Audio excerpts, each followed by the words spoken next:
أعوذ بالله من الشيطان الرجيم. بسم الله الرحمن الرحيم.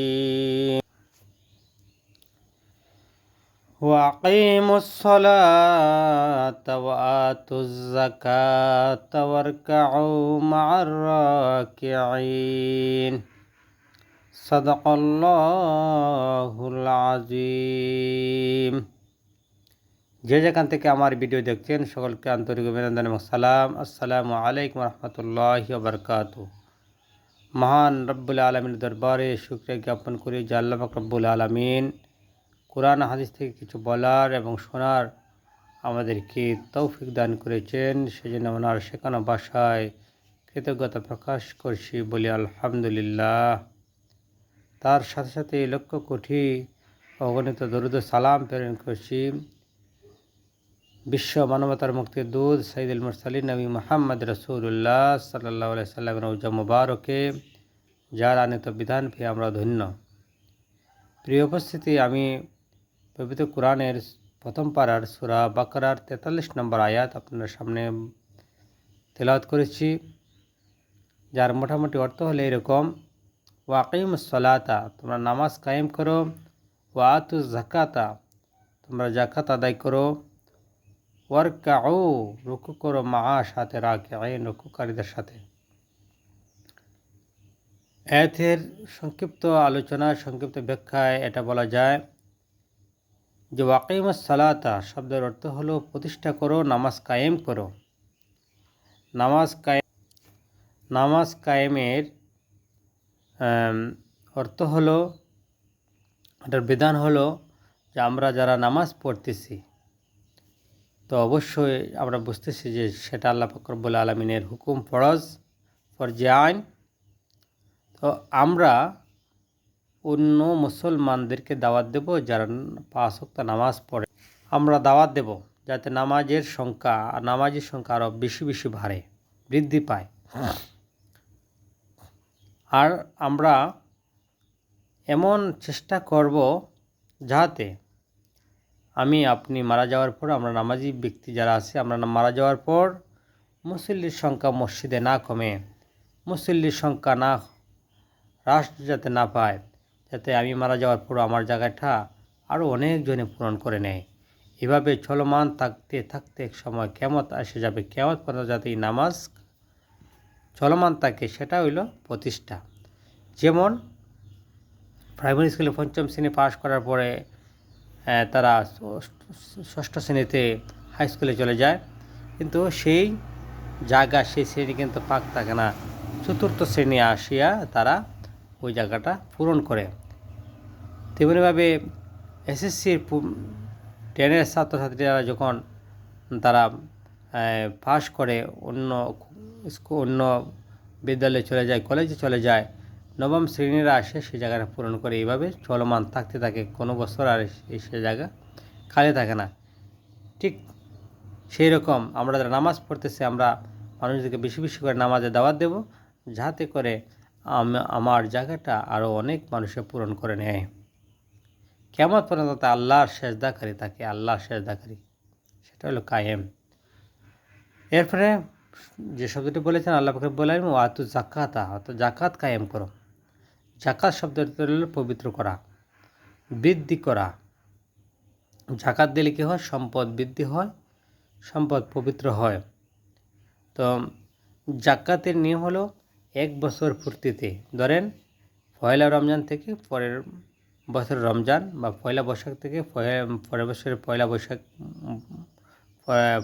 পয়লা বৈশাখে আমি আমার সম্পদ হিসাব করব। হিসাব করে আমি দেখব 52.5 তোলা রৌপ্য, 7.5 তোলা স্বর্ণের মূল্য সম্পদ যদি আমার অবশিষ্ট থাকে খাওয়া দাওয়ার পর, সব কিছুর পরে, তাহলে ওই সম্পদের 40 ভাগের 1 ভাগ, 2.5% আল্লাহর হস্তে 8টি খাতে বিলীন করে দিতে হবে, বন্টন করে দিতে হবে।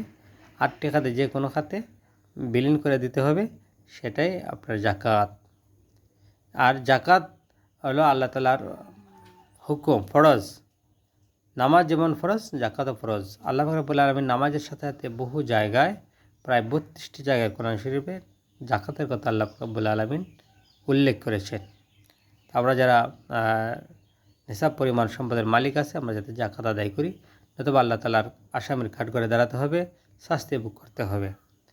তারপর বলা হচ্ছে যে ওয়ারকাউ, তোমরা রুকু করো, মা সাথে রাকে, এই রুকুকারীদের সাথে।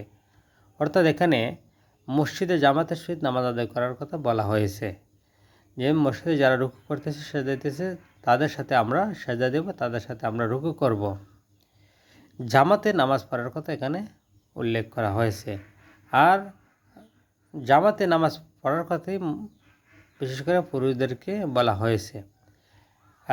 বিভিন্ন ফিকহ শাস্ত্রবিদ তারা বিভিন্ন বুজুর্গানের দিন তারা মতামত পেশ করেছেন যে 3টি কারণ ছাড়া জামাত ত্যাগ করা যাবে না, 3টি ওজর ছাড়া। নাম্বার 1, আপনি এমন অসুস্থ যে মসজিদে যেতে পারতেছেন না, আপনি ঘরে বসে নামাজ পড়লে আল্লাহ তাআলা হয়তো কবুল করবেন।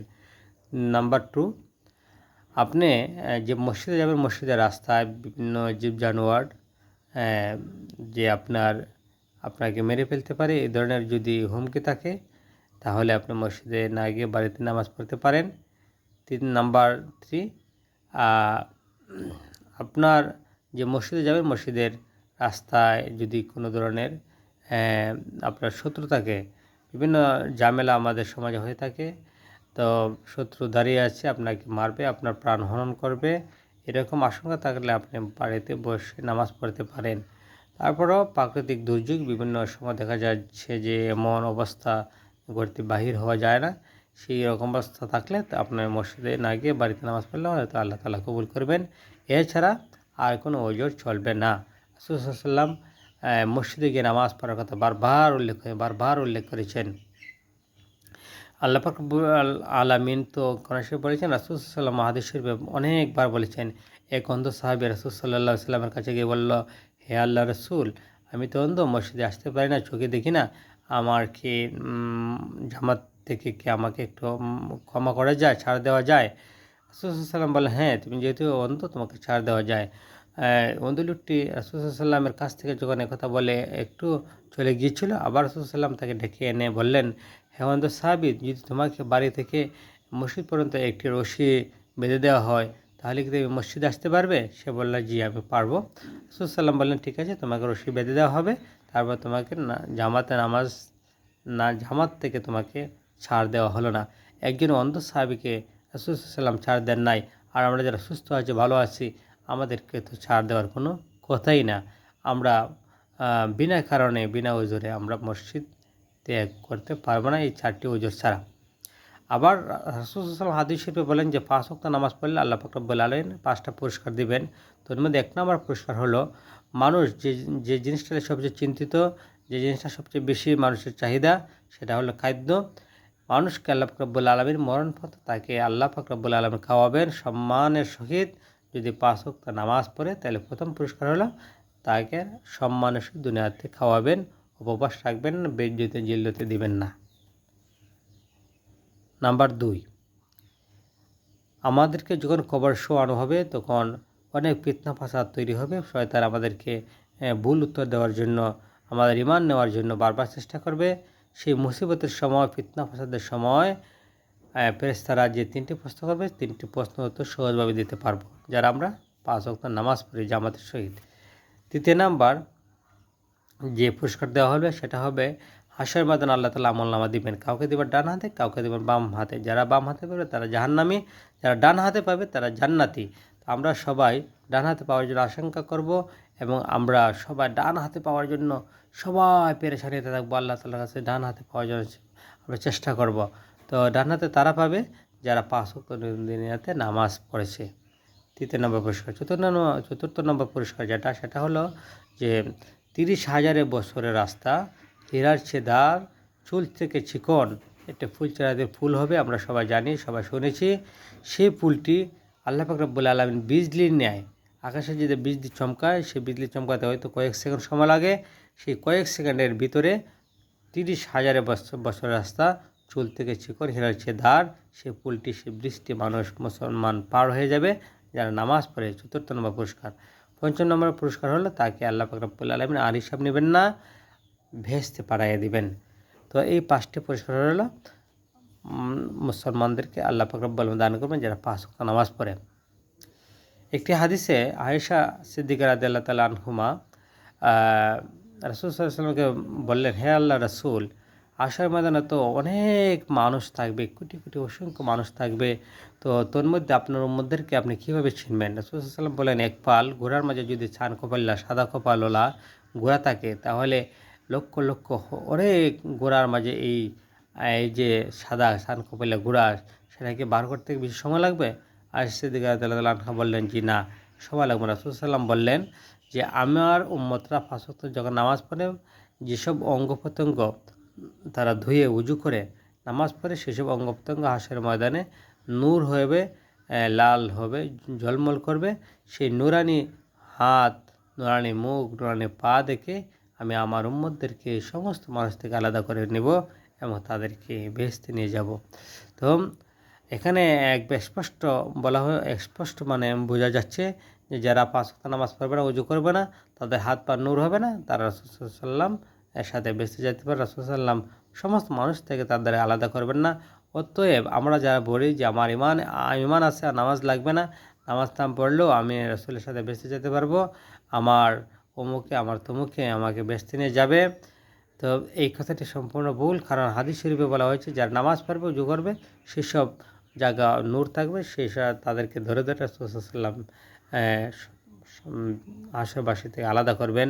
তো আমরা যাতে রাসূল সাল্লাল্লাহু আলাইহি সাল্লামের কাছে যেতে পারি, রাসূল সাল্লাম যাতে আমাদেরকে এই সেসব নুরানি হাত মুখ দেখে আমাদেরকে আলাদা করতে পারেন, আমরা যাতে রাসূলের দলে অন্তর্ভুক্ত হতে পারি, 5 ওয়াক্ত জামাতের সাথে নামাজ আদায় করতে পারি, এই আয়াতের প্রতি আমরা যাতে বেশি বেশি করে আমল করতে পারি, সেই তৌফিকটুকু যাতে আল্লাহ পাক রব্বুল আলামিন দান করেন, এই আশায় প্রত্যাশা ব্যক্ত করে আমার ভিডিও এখানে শেষ করলাম। আসসালামু আলাইকুম ওয়া রাহমাতুল্লাহি ওয়া বারাকাতুহু।